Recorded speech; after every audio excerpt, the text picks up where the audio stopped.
Okay everyone, today we're going to do a video about my Old Country Brazos smoker right here. We're going to do a little work on it, fix a few things. A few things that probably should have been done when I got it, but yeah, let's get the cover off it.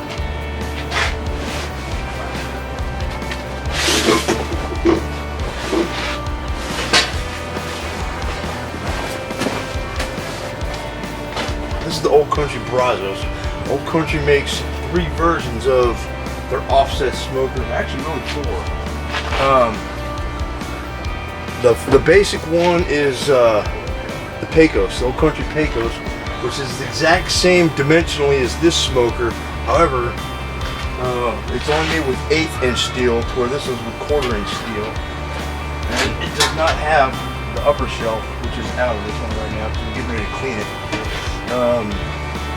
So that's the Pecos, and then the Brazos is this one right here, same as the Pecos, but it's 1/4 inch steel, not 1/8 inch steel. It's significantly heavier, holds the heat better. A lot of people talk about how some of the there's quality issues on the Old Country, some of the smokers. I found that only to be true, and when I was shopping for mine with the Pecos. I originally wanted a Brazos, but they're really hard to find actually. And we went to the Academy Buyer House. They sell Old Country smokers at Academy and Buc-ee's. If you live in Texas, Buc-ee's are everywhere and you know what it is. If you live in Florida, we got a couple of Buc-ee's. There's one in St. Augustine, one in Daytona, and one out at Tallahassee. So both Buc-ee's and Academy carries Old Country smokers, all the different types.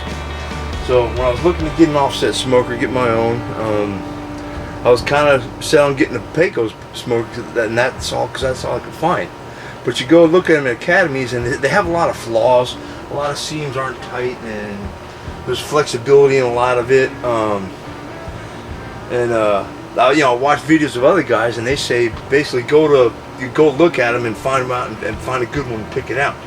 So I went to the first Academy. They had 3 or 4. Didn't like any of them. Went to another Academy. They had a couple. Didn't like any of them. Went to the Buc-ee's in St. Augustine, and they had quite a few there.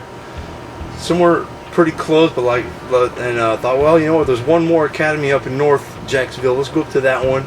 And we got there, and they had 2 Brazos smokers.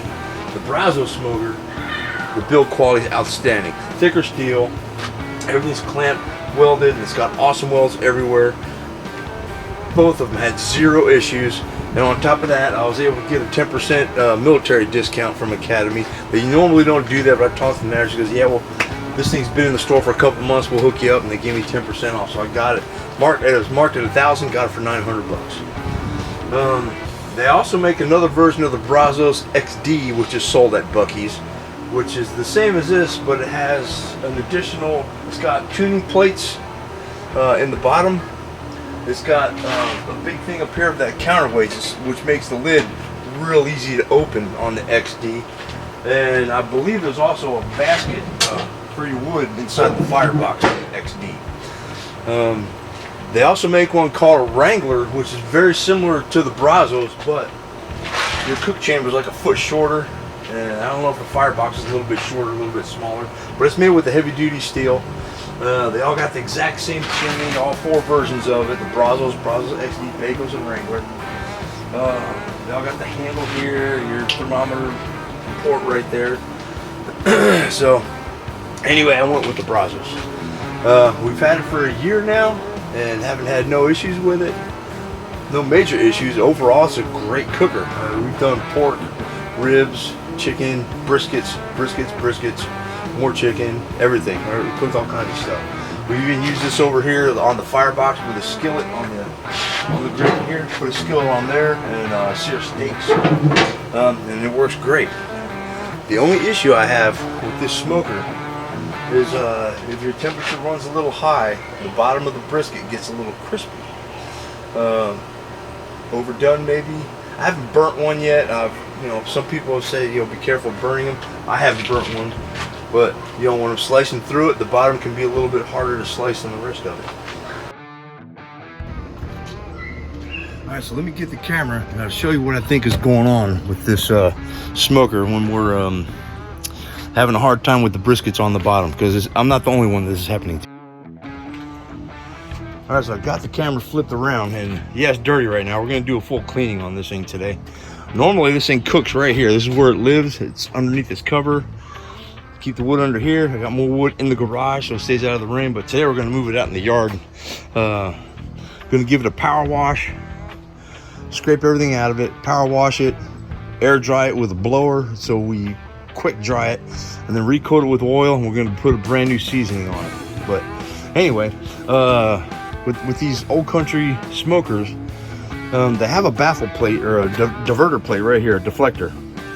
So what happens is you got your firebox here, and your heat comes in, this diverter kind of pushes it down, and it does this little thing through this hole right here and then out, and this hole's at great level. A couple issues with this is it's great for so-so overall cooking. I think I have no problem with chicken, ribs, stuff like that when it's on the grate. Usually I have a water pan here. Let me get the grate on.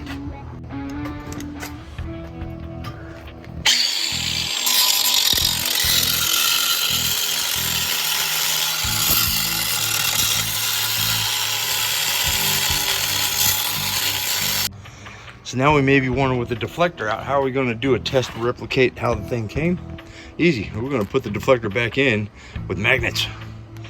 That way, while it's hot, I'll just be able to reach in there with my welding gloves and just pull the rack back, reach in there, grab that plate, yank it out, shut the lid, let it get back up the temperature, and take all the measurements again. And the plan is to do 4 measurements. We're going to do a measurement with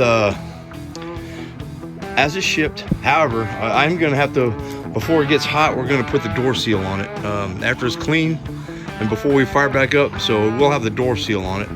I think in stock configuration that'll have 0 effect, because this short little chimney doesn't really draw that hard. In fact, a lot of times smoke will come out of the firebox because the air is not drawing hard enough through it. So I don't think the door seal is really going to affect that a whole lot on our original configuration. Once the air starts moving, then it'll have a difference. But anyway, we're gonna do 4 tests. 1, as shipped. 2, no deflector, stock chimney.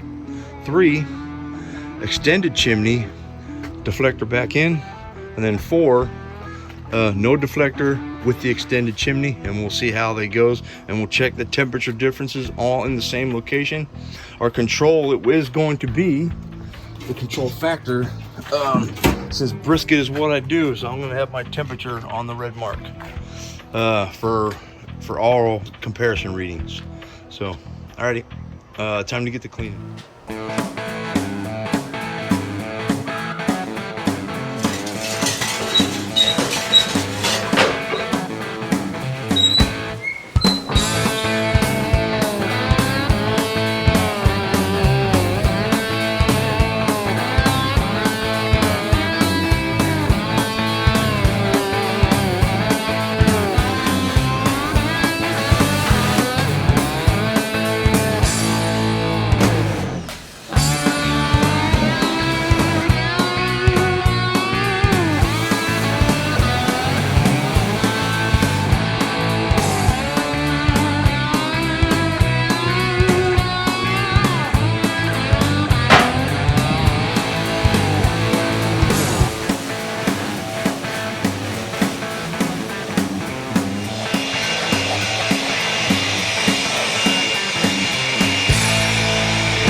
Too damn hot to be doing this crap in the sun, so I'm gonna roll the cooker back up onto the patio. This should be fun to watch.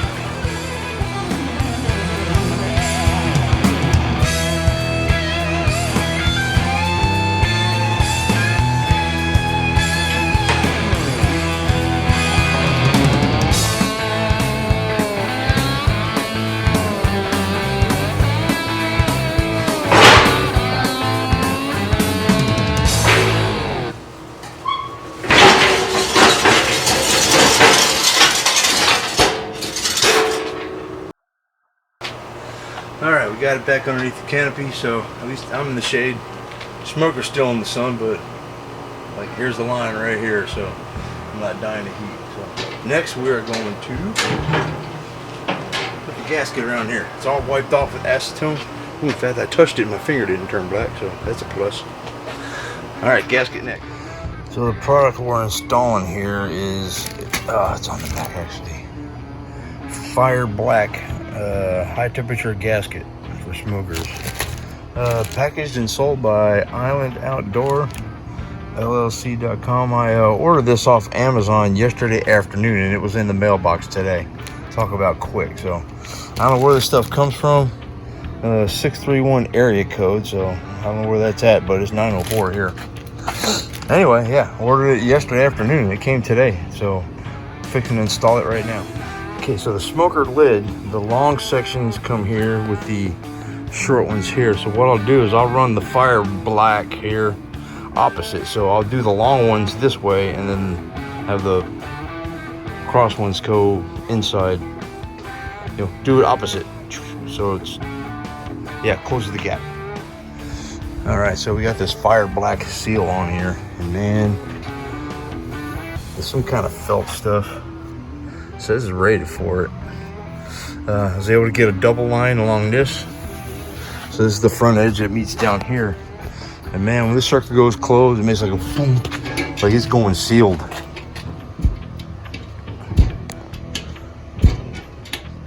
All right, so now to run the testing and to do the version with the deflector, just drop a couple magnets in here. Set that guy up in there and set it down upon the magnets, and it'll just stay right there. And that'll work for the test. And then when it's time to do the test without the deflector, just grab it, lift it out, no deflector. Drop it back in. All right, for this smokestack to fit over this one, I'm gonna have to notch out where this guy is at.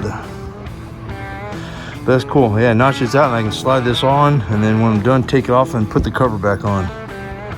So, yep, that'll work. All right, chimney is installed. That's so easy to do. Just cut a notch right here so it goes around. It did crinkle right here a little bit, but I think that'll be fine.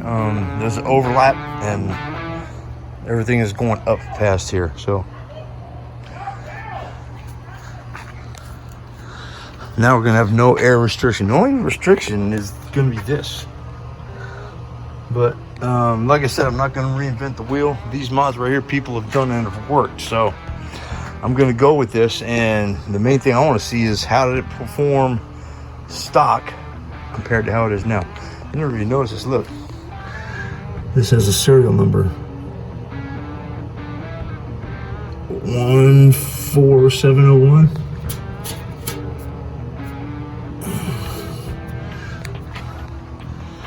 That was mine. All right, I'm gonna go light the fire in my little fire lighter thing, and then get this thing all coated in oil. Time to reseason. I got 2 cans of cooking spray. We're gonna soak this puppy down and then fire back up, take it up to about 500 degrees, and then let it cool back down to 250 and settle in, and then we'll maintain it with splits. One thing I see people doing, they're using the dampers, either this one here or the ones in the door, try to control temperature. The best smokers I know, the best barbecuers, all the guys who do this, they run this door wide open and that stack wide open, and they control with their wood. Cut smaller splits. You have to feed it more often, but you can have a really very controlled fire. Burns super clean. I was just watching one video last night where the guy had white smoke coming out all around here. It was not a clean fire, and then they're cooking with it. I'll guarantee when I get this lit up and after it does its burn off, you will see no smoke coming out of this thing. Not even the stack will be burning so clean.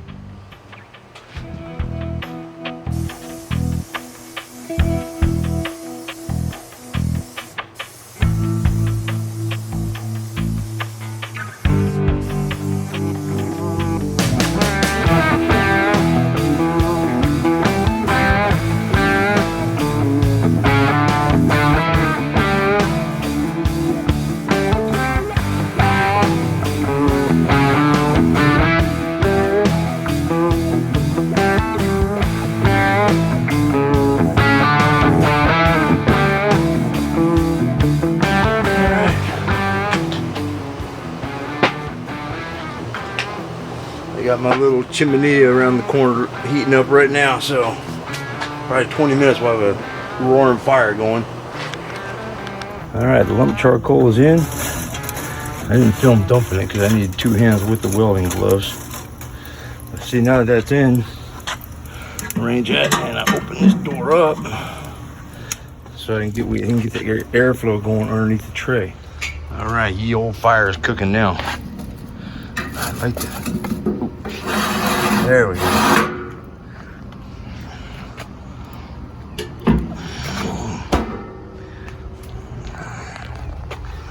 And we are now cooking. We run this wide open door. And look at that. Man, it's drafting like crazy. Alright, so it's looking like the temps have peaked and they're starting to come down. And the sheen is looking really good. All the rust that used to be on here is just now black metal.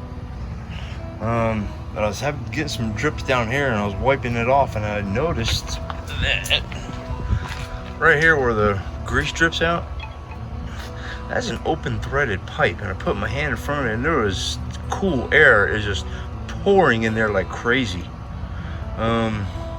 You know, I always put a bucket here to catch the grease. I think what you need to do is cap that. And see, there it just dripped.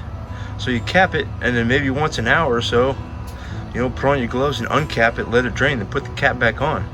That's a massive cold air leak right underneath the chimney. So you have a ton of air that is bypassing the whole cook process coming in right there. I'm gonna take a measurement and go up to Home Depot while this thing's in its cool down process. Oh yeah, the actual temperature, the one up here is coming down.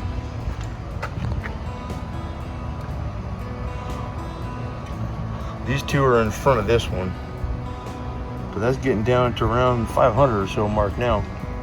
Probably like around 480, so these might actually start working pretty quick here.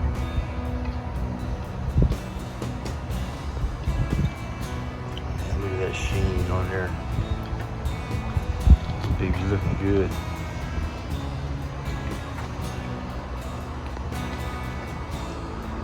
No visible smoke coming out. All you can see is heat waves. Bet this fire died down quite a bit too. It's going good. Whew, it's toasty. So now we're cooking. This is test number 1 with the smoker as configured from the factory, with the exception of a door seal.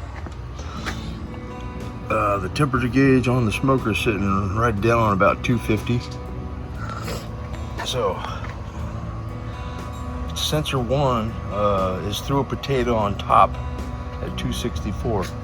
Sensor 2 is through a potato in front at 257. Sensor 3 is dangling underneath the simulated brisket, which I'll show you in a second, and that's at 307. And then number 4 is at 250 behind it. I mentioned that exactly. So next one, we're going to add the chimney and see what the temperatures do. But real quick, let's take a peek of the setup. So, smoke in the eye. That's the factory temperature gauge. So number 1, this is my simulated brisket. Sensor 1 is on top, sensor 2 is in front, sensor 3 is underneath, and sensor 4 is in the back. Before the heat goes away, oh crap. I had sensor 1 zip tied on, or bread tied on to this, and that didn't work so well. So alright, so that's test 1. As you can see, the sensor underneath is way hot, so we're going to add the chimney now and see what happens.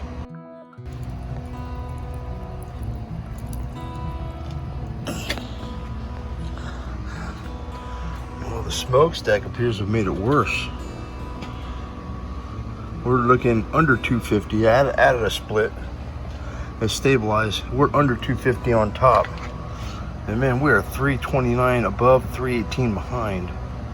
261 is in front. So apparently the heat's going right past it, maybe curling around.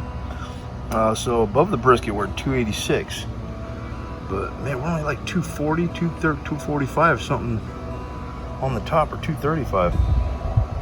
But 324 underneath. All right. Next is to pull this back off, and we're gonna pull the plate out, the deflector plate, and then see what it does. That might take a minute because I gotta slide the grate out of the way. Okay, we are deflector plate out, factory height smokestack, and this result is shocking right here. So I'm sitting there at, hard to see, probably 248 or 249, 248 on this thermometer. My digital on top, 250 within 2 degrees. Look at the bottom, 225. Out front we're 261. That's expected because the point takes a little heat. So remember, I go top, front, bottom, back. Look at the bottom, how cool it is now.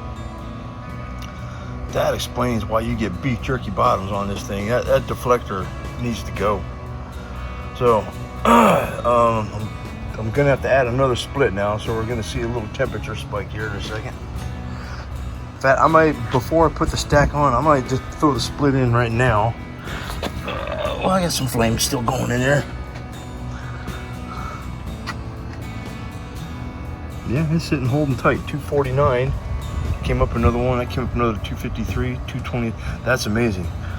That underneath temperature was over 300 with the that thing in. I couldn't tip it down, I had to take it out. So with that in, that 221 was over 300.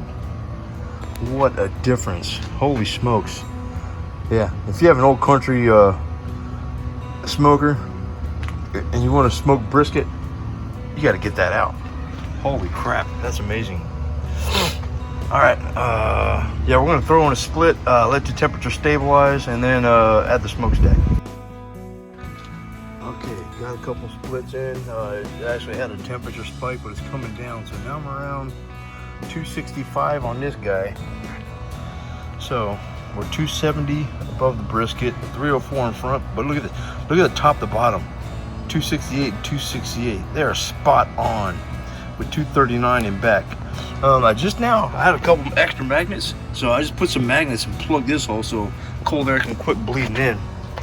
But we're dropping temperature, so it's time to throw another split on. We'll see how good it picks it up. Yeah, because we're just about down to 250 now. Look at this, man. We are spot on. Look at the top and bottom. That's gonna cook even now.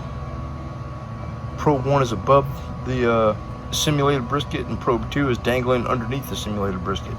We have even temperature top and bottom.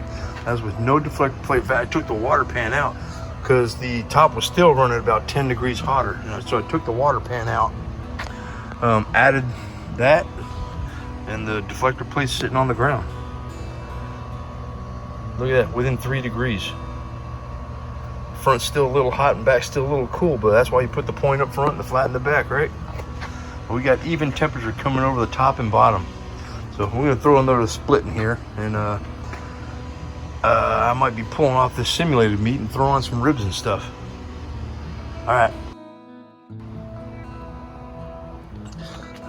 added another split. We are rocking and rolling. We're showing about 248 there, 250 on top, 253 on bottom. 293 out front, 225 in back. So it looks like the hot air is hitting it in the front, sweeping fairly evenly over the top and bottom, then meeting in the back. I believe this is a win. So time to get this simulated brisket off here, and we're gonna throw on some actual ribs and whatnot. Get doing a real cook. And I gotta get to cutting some wood. All right, man, we'll take a look at the grill in a bit. And look at that, 252 and 253 top to bottom temperatures. If you have an Old Country grill, cut that sucker out and add one of these.